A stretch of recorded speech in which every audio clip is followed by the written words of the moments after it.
Paris is a feast of monumental sights, delectable foods, and some of the world's finest art. Since the Middle Ages, philosophers, scholars, and artists have flocked to Paris. With them came new ideas and a spirit of inquiry and change. Paris has always been in the avant-garde, at the cutting edge. Parisians are born with style. Everything they do, from displaying pastries to designing department stores, they do it with flair. Paris is art. It's cafes, food, fashion, wine, and above all, its people.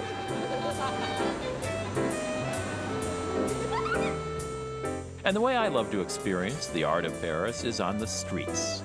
The heart of the city can be easily explored on foot, and there's no better way to get to know the different moods and moments of Paris.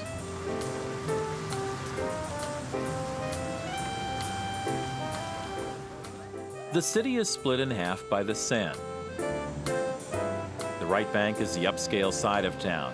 The Louvre, Tuileries, the Champs-Élysées are on this side. The left bank is known for its bohemian student atmosphere.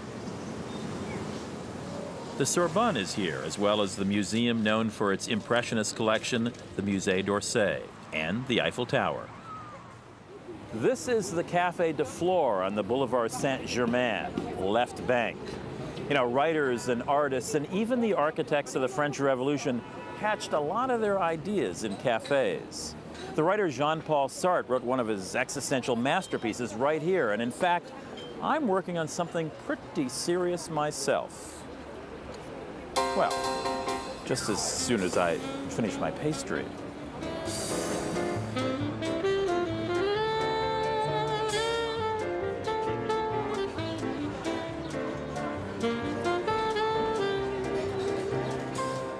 Cafes are the heartbeat of Paris. In some ways, they're an extension of the living room for Parisians who live in pretty cramped apartments. This tendency to be out in the world, interacting and exchanging ideas, is another reason Parisians are always setting new trends.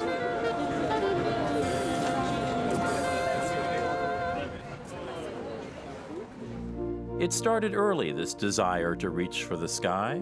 Notre Dame de Paris was begun in 1100, springing out of a new popular idea, the celebration of the Virgin Mother. Prior to the 11th century, the Virgin played a relatively minor role in Christian religion. Then after the Crusades and contact with the East, something changed. The focus shifted from low, heavy structures to light, soaring structures dedicated to the Virgin. Gothic cathedrals like Notre Dame sprang up all over France. Suddenly, stone seemed weightless. And stunning stained glass filled the churches with light.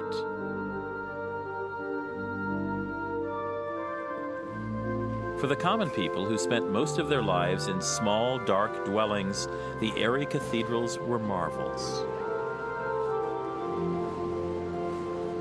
Climbing to the top of Notre Dame, some 300 steps, is an excellent way to work off those pastries. Here you can cozy up to the gargoyles and take in all of Paris. The original medieval gargoyles gradually wore away and from time to time toppled over the side, landing with a crash on the pavement below. In the 19th century, new gargoyles took their place as the guardians of Notre Dame.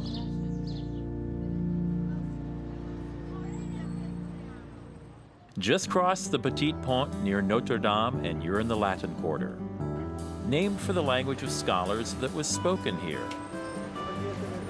The University of Paris, the Sorbonne, drew scholars from all over the world. In the 13th century, the streets of the Latin Quarter were open-air classrooms. Seated on straw, the students took in lectures from instructors like the Italian poet Dante. At the Faculty of Medicine, great medical minds studied, experimented, and searched for cures for common ailments. To combat baldness, these fine doctors came up with a new remedy. Boil 300 slugs, skim off the grease, add 3 tablespoons of oil and 1 of honey, and then rub vigorously on your scalp. Hey, I'll try anything. The learning and experimenting in the Latin Quarter continues. Students still fill the streets, and the area today is a lively mixture of bookstores, cinemas, and fast food joints.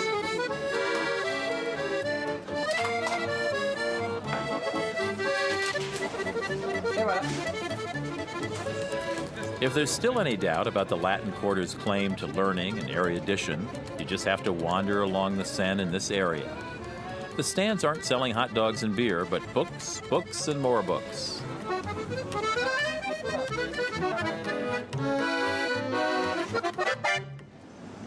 One Latin Quarter church, Saint-Séverin, is worth a stop for the stained glass, both its radiant 15th century windows and its 1968 abstract art windows.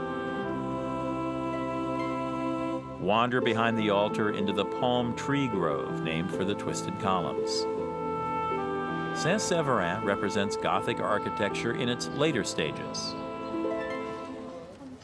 When it's time to move on, look for the stylish red signs. While you can cover most of Paris by foot, the quickest way to get where you want to go is to take the metro. It's a marvel of efficiency.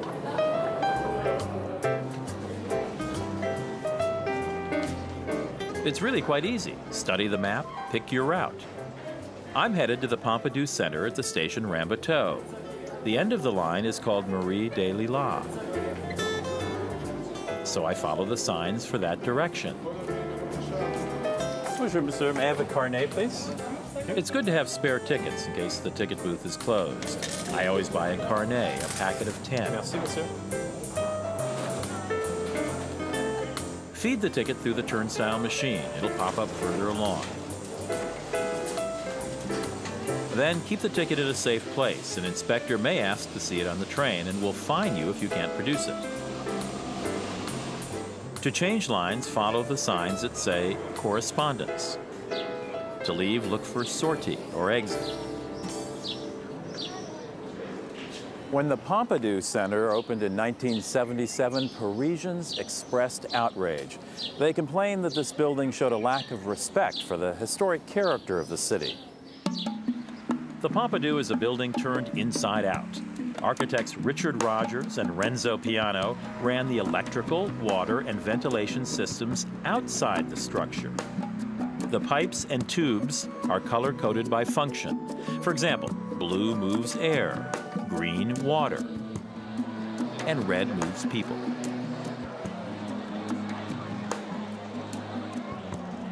The Pompidou Center and its modern art museum draw more visitors than the Louvre or the Eiffel Tower.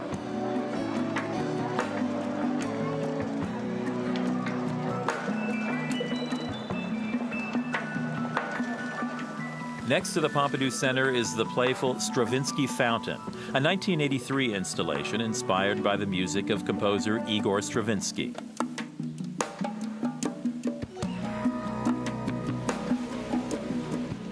Each new addition to the streets of Paris generates controversy, but that never seems to stop the drive to innovate.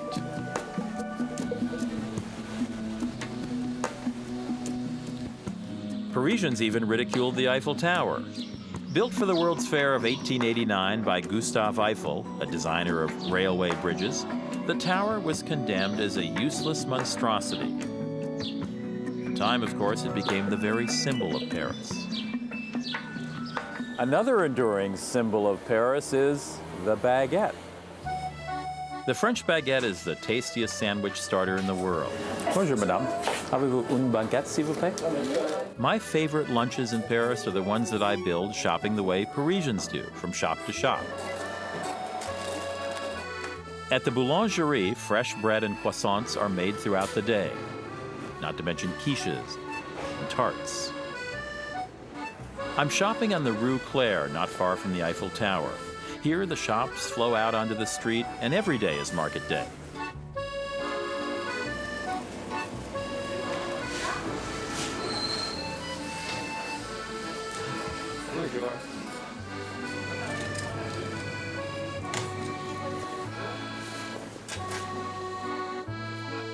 A charcuterie sells prepared meats.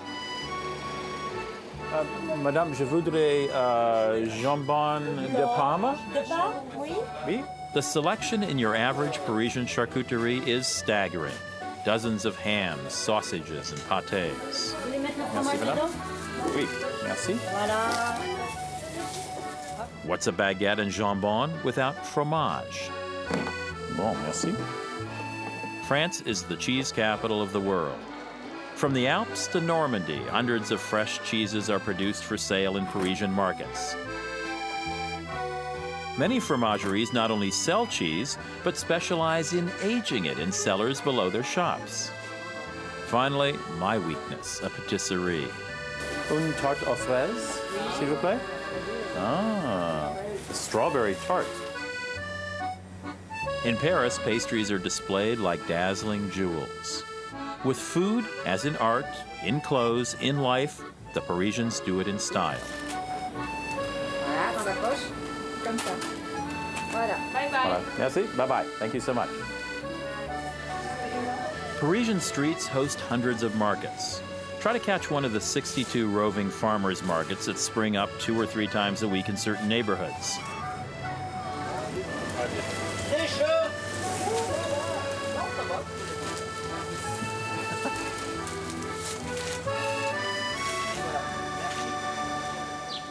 But markets aren't limited to food. Even if you're not shopping for a bouquet, the flower market at Ile de la Cité is worth checking out. The colors and fragrances are divine. On Sundays, several antique and flea markets magically appear in central Paris. My journalist friend John and I stumbled on this one near the Luxembourg Gardens. This is amazing. Have this in a huge dining room. It's about, what is it, about $1,600? It's a little big for the overhead camera.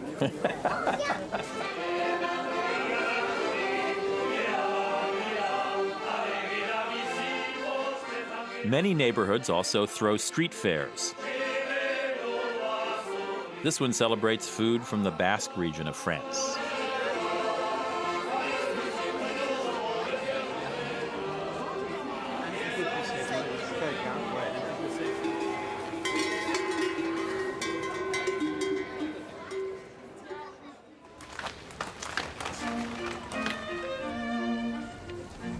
Parisian parks are an oasis of green space in a dense city.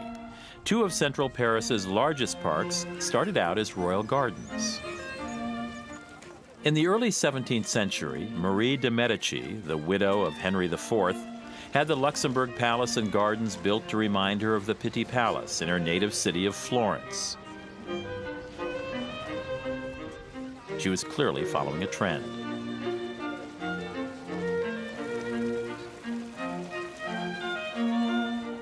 Some 50 years earlier, the Tuileries were built to satisfy another Medici. Catherine de' Medici, the Queen, longed for an Italian-style park.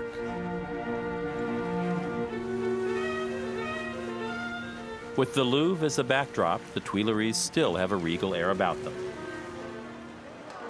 The Louvre is one of the world's great museums, and everyone knows it.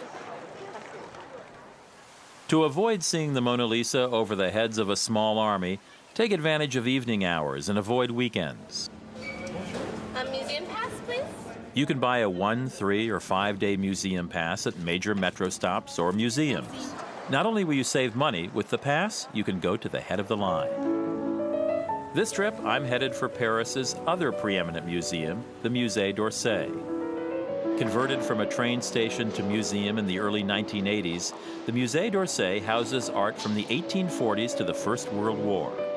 I'm drawn immediately to its famous Impressionist collection. At the first Impressionist exhibit in 1874, critics and public alike jeered at the paintings, calling them childish, amateur sketches. Less finished than the crudest wallpaper, one critic wrote. What the Impressionists displayed was shocking because it was entirely new.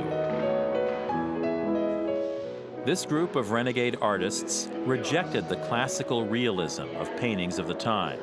Instead, they presented the world as they perceived it in a moment, infused with all the emotions and sensations they felt in that instant. In this painting, Renoir captures a snapshot of a scene as his eye scans a busy dance hall. He used color to express his great joy for life.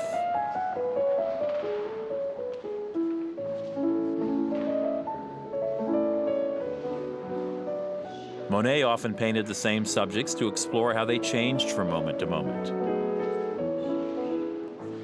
The Orsay also includes works by the ever-popular Vincent van Gogh. His emotions not only infused his art, but dramatically colored his scenes. To avoid crowds, visit the museum on Sunday mornings or when it's opened late on Thursday evenings.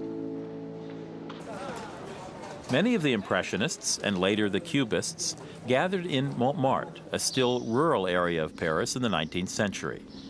Montmartre is on the right bank, set high above the rest of the city on a steep hill.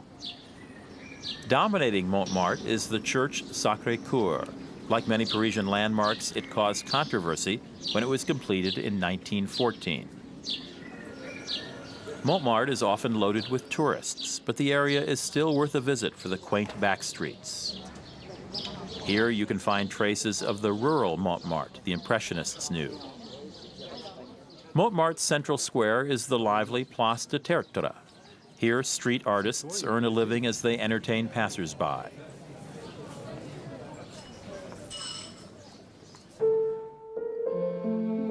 Art is everywhere in Paris. And one lovely setting is the garden at the Rodin Museum. While the museum is wonderful, the sculpture garden behind the museum is the highlight of a visit here.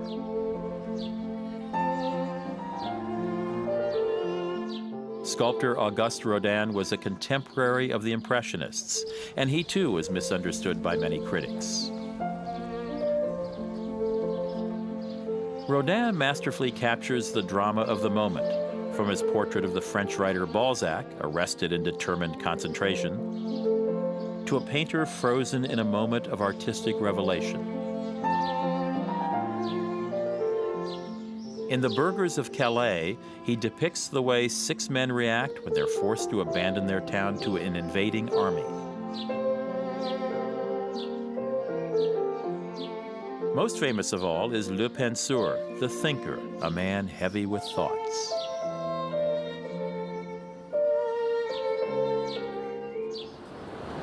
Oh, I was just thinking about fashion and style and how the Parisians managed to pull it off.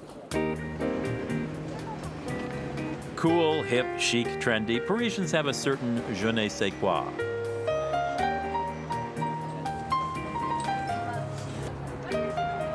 If you want to be Parisian chic, near the Place Vendôme and the famous Ritz Hotel is the Rue de Faubourg Saint-Honoré and top designer houses.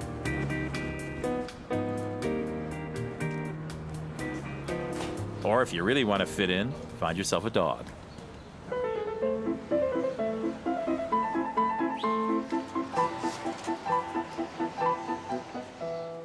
Dogs turn up in the most surprising places in Paris.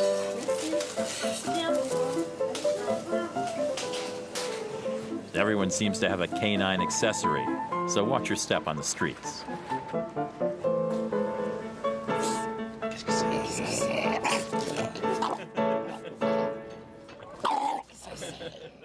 For an eyeful of Parisian fashion, visit a department store. They're awesome. This is Galerie Lafayette, and I'm here on a mission. I need to pick up a little French fragrance for someone special. Bonjour. Bonjour, madame. Parlez-vous anglais? Yes, I do. I'm looking for something very sort of light, a fragrance for a dear friend of mine, a woman. Sort of light, fresh. I think I have what you want. Oh, good. I hope so. It's calling Eau Dynamisante. It's a very fresh fragrance. Maybe you want to smell it? I would like that, yes. Okay, let's go. Oh, that's very nice. Yeah, it is. It's Bit of lemon.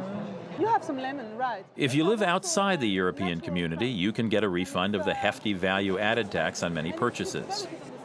But not all stores are set up to provide VAT forms and receipts. Ask before you buy.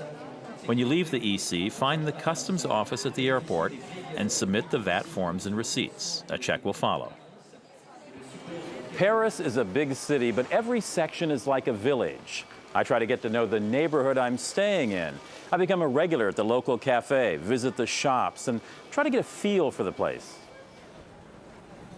I'm staying at the Marais, an up-and-coming neighborhood on the right bank of the Seine. I take my coffee every morning at the Brasserie l'Escorial. I love getting to know the faces of the people from my neighborhood. My favorite regular is Jacques. He's a Weimaraner who snacks on Madeleine cakes.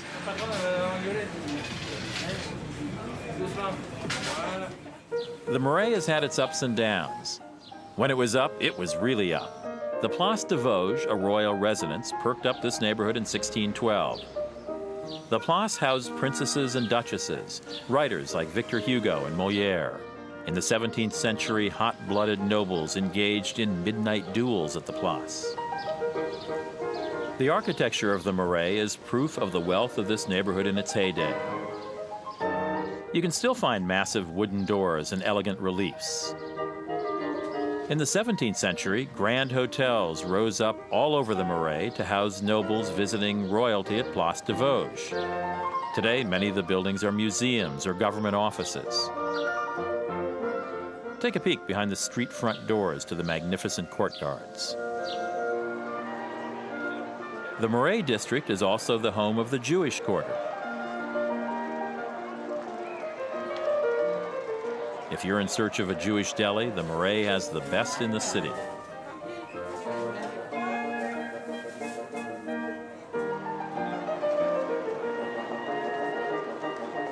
It's also important to support your local wine bar, and I can really get behind that. So I'm going to stop in here and see about having a nice glass of Burgundy or Bordeaux.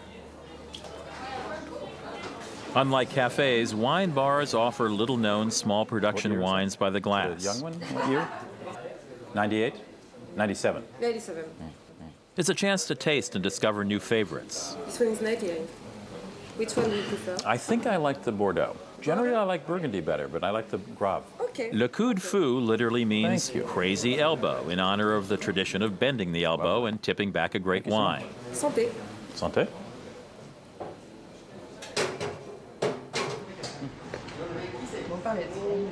Most wine bars also offer snacks or light meals. When it's time for a meal in Paris, well, you've come to the right town. There are 3 times as many chefs in Paris as lawyers. Now that's my kind of city. The art of waiting tables is even celebrated in a race, the Garçon race, where hundreds of Parisian waiters race across town, trying not to spill the drinks on their trays.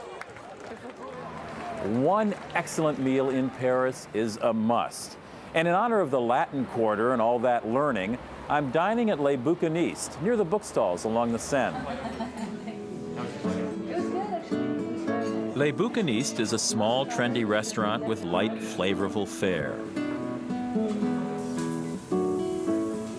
Chef William Ledoux is partnered with one of the most famous Parisian chefs, Guy Savoy. Many of Paris's elite chefs have opened smaller, less expensive restaurants like this one. It's a great way to taste fine French cuisine in a less formal setting. Here's a tip. Before leaving home, check a good guidebook for places to eat. Armed with an email address or fax number, it's usually easy to make a reservation well in advance.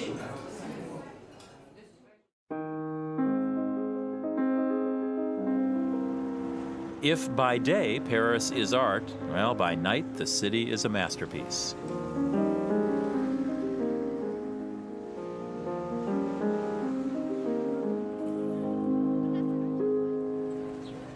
For me, it's impossible to say au revoir to Paris. You go on ahead. I'm going to stay and write my masterpiece, maybe even start a whole new literary movement. They'll call it Maxism. And sure, at first people will laugh, but eventually they'll change their tune. But first, I'm going to finish my pastry. From Paris, I'm Rudy Maxa. A bientôt.